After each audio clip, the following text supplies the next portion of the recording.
Broadcasting from Detroit's Cass Corridor, it's the Metro on WDET. I'm Tia Graham. We begin with a Juneteenth supper happening this weekend. Happy Sunday, a pop-up in Detroit, is sharpening its offerings for its upcoming Juneteenth event.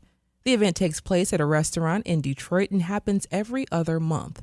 It's a if you know kind of thing. The menu usually consists of food inspired by the African diaspora, but this weekend it will focus on Black American cuisine. Chef Tyrell Hutchins is the mind behind Happy Sunday. He's been a chef his entire adult life and developed his skills from his time cooking for gatherings. These menus are an extension of that training. It is a curated, multi-course dining experience that Hutchins says provides those who attend an immersive dining experience. He joins us now to discuss. Chef Hutchins, welcome to the Metro. Hi, thank you so much for having me. Of course. So our story, our table, is a curated dinner you've curated to recognize the Juneteenth holiday. What inspired the menu? So I've done a lot of research, and a lot of fine dining restaurants, they pull from their memories as a child or their culture. And I noticed that we don't really have that as being a Black American, especially in Detroit. So I wanted to give people an opportunity that's kind of like me to have something to look forward to. And I've done a lot of extensive research on the Green Book, which is the Negro Motorist Guide that was out during the 20s, 30s, and 40s, where there were places that was safe for Black people during the Jim Crow era.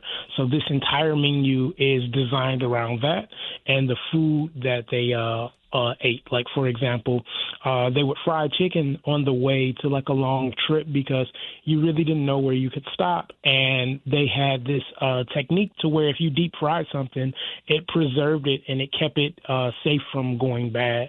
So that is like an example of something that we have going on Sunday. Yeah.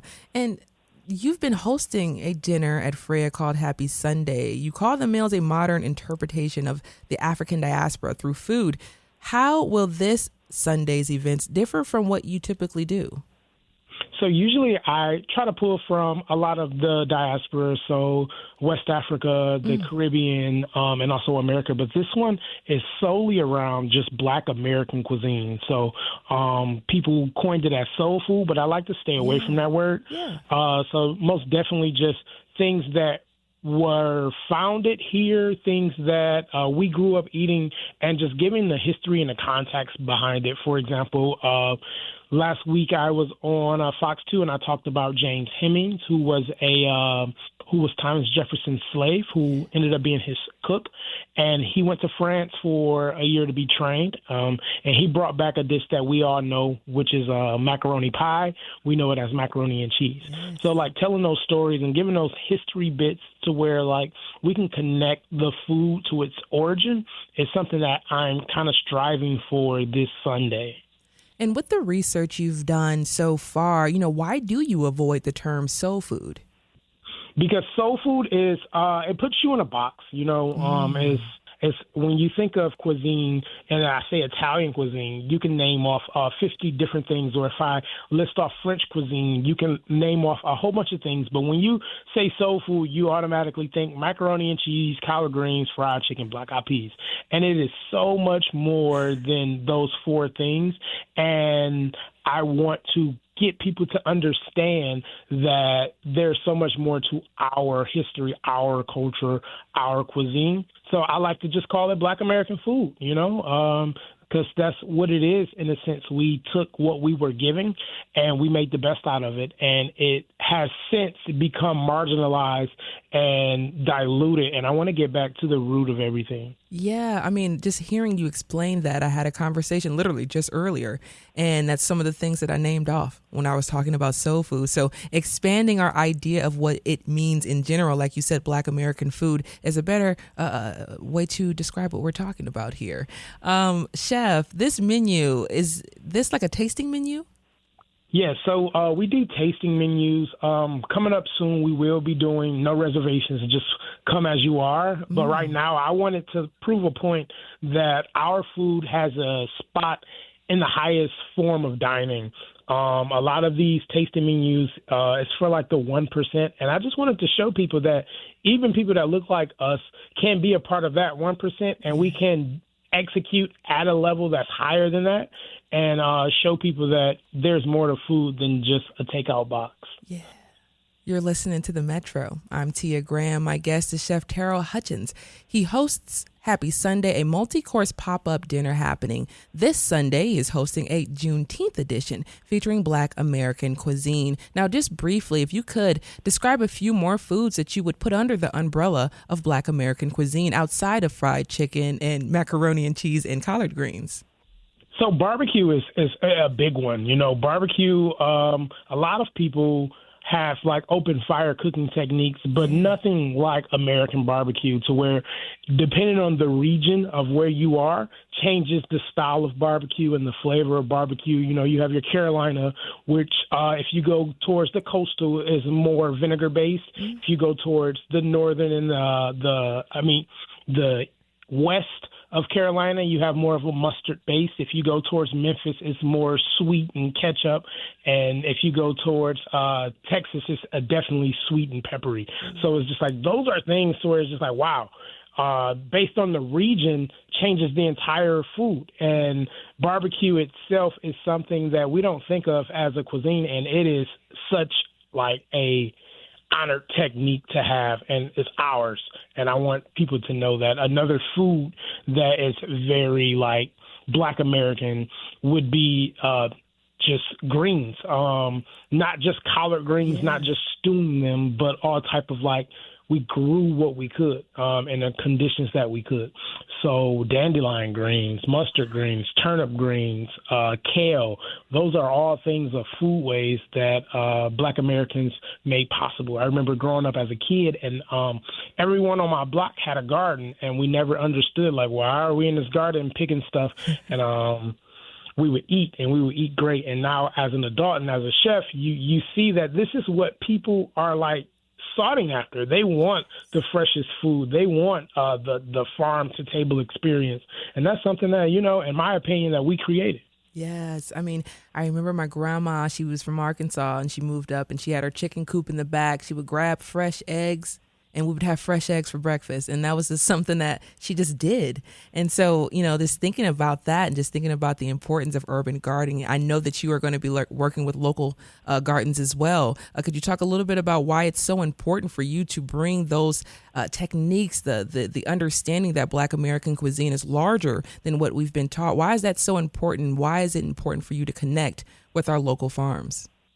Because we deserve a spot at the table, and so does our urban farmers. There's a lot of Black urban farmers in the city of Detroit.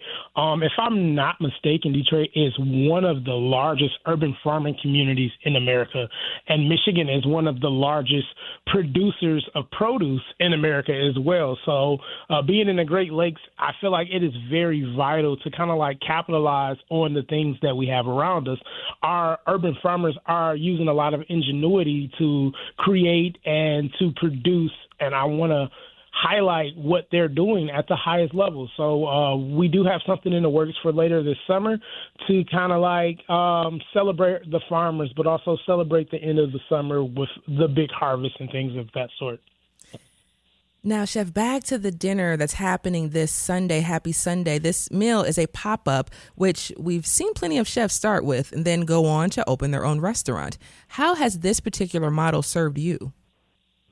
Yeah, I have a goal to bring Detroit its first Black omakase. Omakase is like a Japanese themed restaurant where everything is one. So the counter is the kitchen. And I want to give that experience to Detroit and give it to Black Americans, to where it's like we can do our own thing. So that is the end goal. And for right now, I'm just trying to just continue to show Detroit and show America that, you know, we're here, and we're going to continue to show what we can do through food and expanding the thought of what Black American food is. Now, these dinners are intended to be an immersive experience. How much more immersive is this dinner than one that you've done at a fine dining restaurant in Detroit?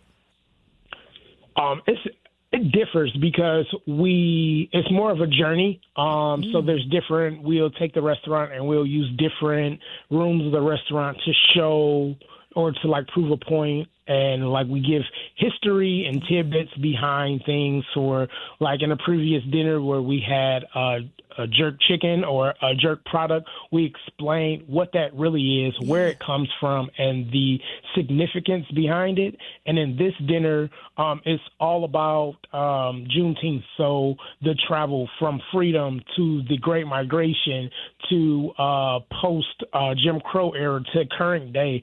We have some things up our sleeves. We also offer a wine pairing where all of our wines are Black owned, and just giving the guests just an experience that you can't go get somewhere else. And I'm 100% certain that you won't get that anywhere else.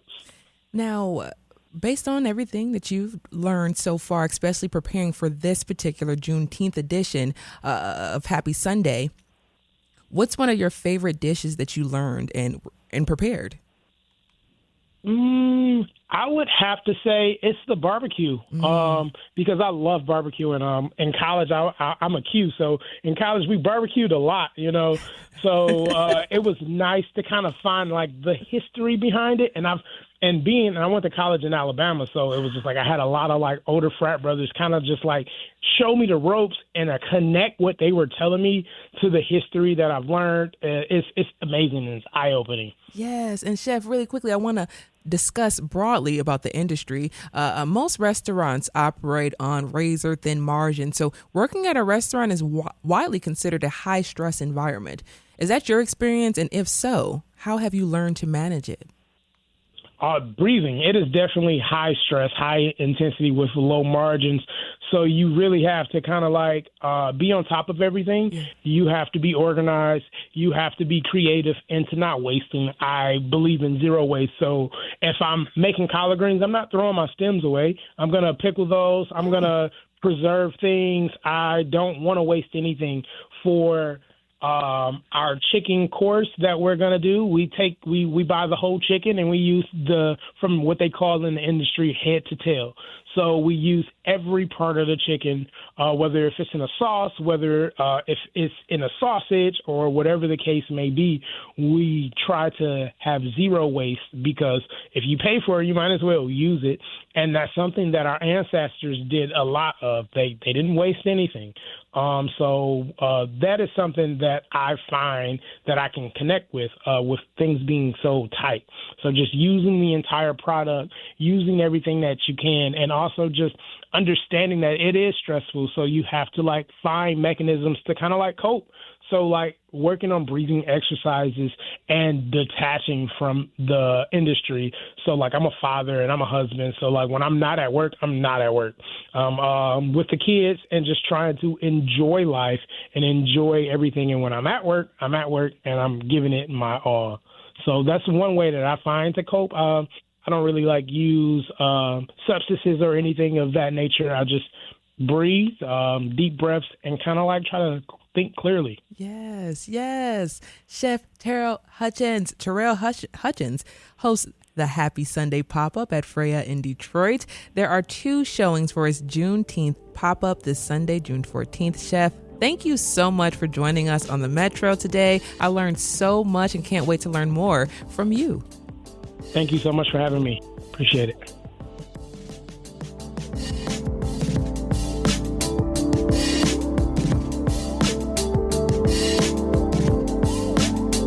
Coming up, birth control. While it exists for men, the focus on it has generally been on women. But what options exist for men? And how have those options been changing? We'll find out. You all stay right there. This is The Metro.